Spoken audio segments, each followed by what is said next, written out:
In to je tukaj zelo pomembno. Ne?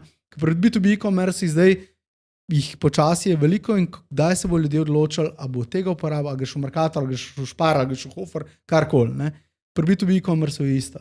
In če imaš ti dodano vrednost, ki ti pomeni, da ti pomaga prodati tebi več, bom jaz tega to raje uporabljal. Tako da tega mi nismo mogli niti približno vedeti, ampak smo dobili v bistvu user feedback.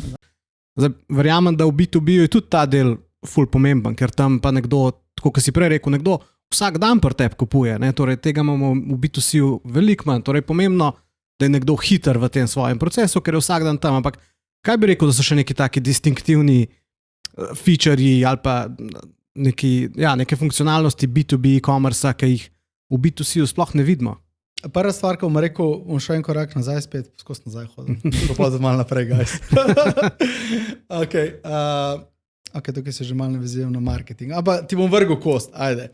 SEO, ne? Fora B2B-u je, da so vsi zaprti. Če hočeš karkoli v B2B-u videti, moraš username, gesla in pol priješ not in kupuješ po svojih cenah, ne?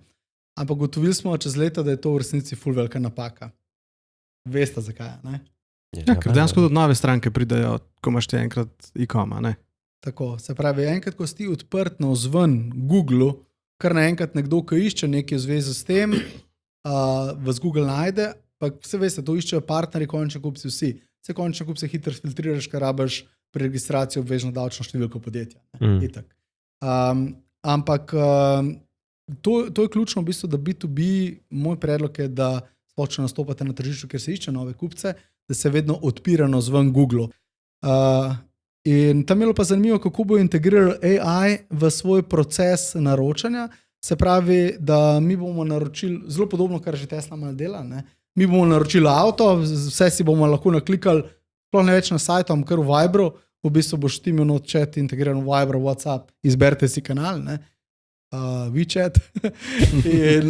in boš tam v bistvu vse na kliku, plačal boš polog, se pravi, to pri Tesli že vse funkcionira. Ti online plačaš polog, skleniš leasing online, samo da to se zdaj vse predstavlja na ta en kanal, kjerkoli ga bo že uporabljal, ne?